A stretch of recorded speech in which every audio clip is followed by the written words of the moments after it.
Bonjour à tous, je m'appelle Tristan Lecomte, je suis le fondateur de Pure Projet et je vais vous parler aujourd'hui du projet Biocorridor Martin Sagrado qui a donc reçu le prix Convergence. On en est très fiers et très heureux au nom de tous les producteurs qui développent ce projet. C'est un projet qui a démarré en 2008, donc de plantation d'arbres et de préservation de la forêt primaire dans une zone en Amazonie andine, au cœur du Pérou, qui est menacée de déforestation illégale et dans lequel il y a aussi des activités qui sont assez néfastes pour l'environnement, comme la pêche à la dynamite ou l'orpaillage illégal. Auparavant, c'était une zone de production de la coca, et il y a eu un programme de substitution de la coca par le cacao et par le café, donc des cultures de substitution, qui a été un succès, puisqu'aujourd'hui, il n'y a quasiment plus de production de la coca dans cette zone.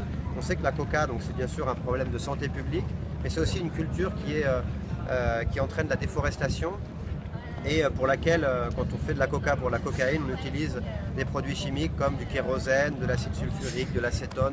Donc c'est bien sûr très mauvais pour l'environnement. Donc il y a eu ce programme de substitution. Aujourd'hui, il y a plus de 45 000 hectares de cacaoyers et de caféiers qui ont été plantés dans la zone.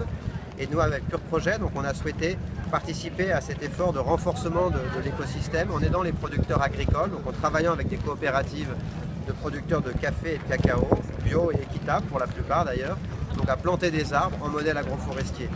L'agroforesterie, ça consiste donc à planter des arbres au sein et autour des milieux agricoles pour participer à la diversification des revenus des fermiers, mais aussi à la régénération de leur écosystème, puisque les arbres ont un impact positif sur le sol, sur l'eau, sur la biodiversité. Donc avec ces producteurs agricoles, aujourd'hui il y a plus de 3 millions d'arbres qui ont été plantés en modèle agroforestier. Et puis le gouvernement s'est engagé, lui, à présent, à planter 40 millions d'arbres en modèle agroforestier pour essayer de recouvrir l'ensemble de la région. Et puis, au fur et à mesure de l'activité de reforestation de ce projet, on s'est rendu compte qu'il y avait des vastes zones de forêt primaire qui, elles, étaient encore intactes. Et donc, on a aidé les organisations locales, les coopératives agricoles locales, à prendre ces zones de forêt en concession pour faire de la conservation. Il y a aujourd'hui plus de 400 000 hectares comme ça qui ont été pris en concession pour de la conservation sur des périodes de 40 ans. Et donc on finance des activités de surveillance communautaire et de développement d'activités économiques alternatives pour réduire la pression sur la forêt.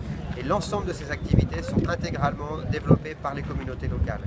Aujourd'hui, ce projet a été aussi enregistré sur 800 000 hectares en forêt modèle, c'est une méthodologie de préservation de la forêt. Et en mars 2016, le projet a été enregistré sur plus de 2,4 millions d'hectares en zone de biosphère à l'UNESCO. Donc c'est une grande réussite à nos yeux, puisqu'on est parti d'un tout petit village où on avait planté au début uniquement 20 000 arbres pour compenser l'empreinte d'une PME, Altereco, que j'avais fondée en 1998. Et puis aujourd'hui, d'un petit projet à l'échelle microscopique, à l'échelle d'un village, on arrive à un projet au niveau d'une zone de biosphère sur 2,4 millions d'hectares. Et on ne veut pas s'arrêter là, on veut maintenant aller plus loin en créant une zone d'écosphère avec deux autres projets qui sont voisins de ce projet, développé entre autres par Conservation International, une ONG de dimension internationale, pour donc créer une zone d'écosphère sur plus de 7 millions d'hectares. Donc merci à Convergence de mettre ce projet encore un peu plus en lumière, et merci à vous tous de le soutenir, et à votre disposition sur le site par exemple de Pure Projet pour vous donner plus d'informations sur ce projet. Merci.